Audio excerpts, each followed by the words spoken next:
पहले मैं गांव की भूत प्रेत की कहानियों पर विश्वास नहीं करता था, लेकिन उस रात के बाद मेरी सोच हमेशा के लिए बदल गई।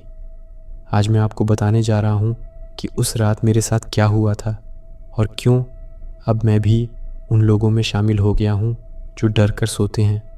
मेरा नाम अर्जुन है। मैं शहर में पढ़ाई करता हूँ, लेकिन मेरा जन्म एक छोटे गांव में हुआ था। हर साल मैं गांव जाता था, लेकिन इस बार मैं अकेले ही गया था क्योंकि मेरे माता पिता नहीं आ सके थे। गांव पहुंचते ही मुझे एक अजीब सी ठंडक महसूस हुई। गांव के बाहर पीपल के पेड़ों का एक झुरमुट था, जिसके बारे में बचपन से ही कई कहानियां सुनाई जाती थीं। लोग कहते थे कि उस पेड़ के नीचे रात को कोई नहीं जाता क्योंकि वहाँ चुड़ैल रहती है। मैंने इन बातों को हमेशा नज़रअंदाज किया था, लेकिन उस रात मैंने खुद अपनी आंखों से कुछ ऐसा देखा जिसे मैं आज तक नहीं भूल पाया। रात को मैं अपने कमरे में लेटा हुआ था। अचानक मुझे बाहर से एक आवाज़ सुनाई दी, जैसे कोई रो रहा हो। मैंने सोचा शायद कोई जानवर है, लेकिन आवाज़ बार बार आने लगी। मैंने अपने मोबाइल की टॉर्च जलाई और बाहर निकला। गांव के अंदर बिल्कुल अंधेरा था, जैसे पूरे गांव में बिजली ही नहीं है। मैंने पीपल के पेड़ की तरफ देखा तो वहाँ एक औरत खड़ी थी। उसके बाल उल्टे खड़े थे और उसकी आंखें लाल थीं। मैं डर गया, लेकिन मैंने खुद को समझाया कि यह सब मेरा वहम है।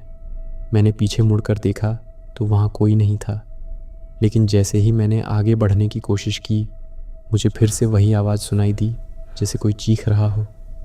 मैंने अपने घर की तरफ भागने की कोशिश की, लेकिन रास्ते में हर कदम पर मुझे लगा कि कोई मेरे पीछे है। मैंने पीछे मुड़कर देखा तो वह औरत अब भी मेरे पीछे थी, लेकिन उसकी आवाज़ अब और तेज़ हो गई थी। तुम मुझसे नहीं बच सकते।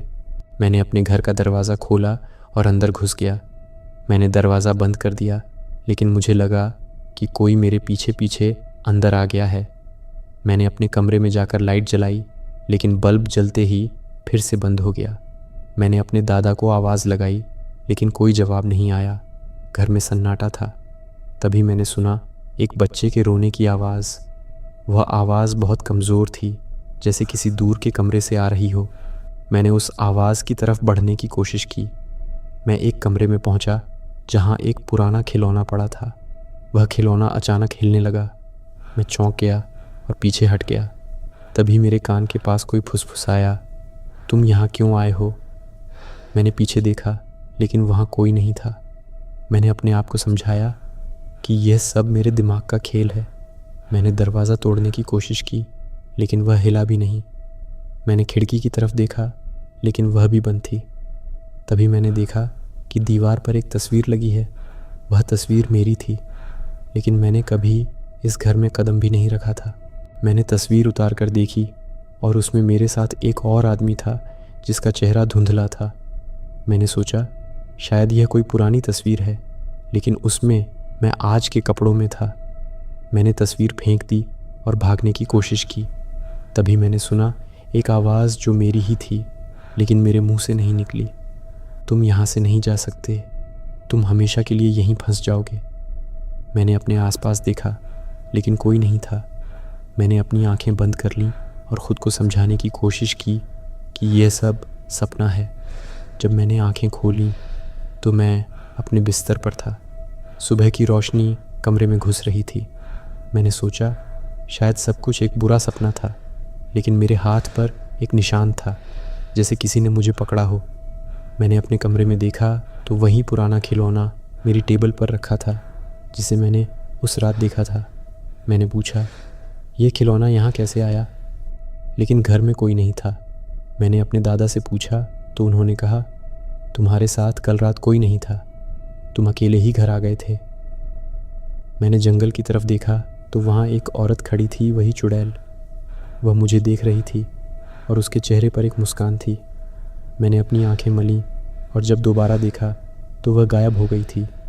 लेकिन उस दिन के बाद मैंने देखा कि मेरे घर में कई चीज़ें अपने आप हिलने लगती हैं।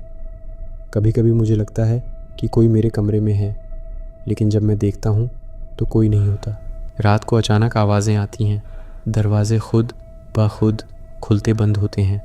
एक दिन मैंने अपनी डायरी में लिखा, मैं अब उस चुड़ैल से नहीं डरता, लेकिन अगली सुबह डायरी में एक नई लाइन थी, तुम्हें डरना चाहिए। आपको क्या लगता है, क्या सच में मेरे घर में कोई था या फिर मैं अपने डर से भाग रहा था? अगर आपके साथ भी ऐसा कुछ हुआ हो तो कमेंट में ज़रूर बताएं। क्या आप भी रात को अकेले में ऐसी आवाज़ें सुनते हैं या मैं अकेला हूँ? अगर आपको यह कहानी पसंद आई तो अगले एपिसोड के लिए सब्सक्राइब करना ना भूलें। अभी बहुत कुछ बाकी है।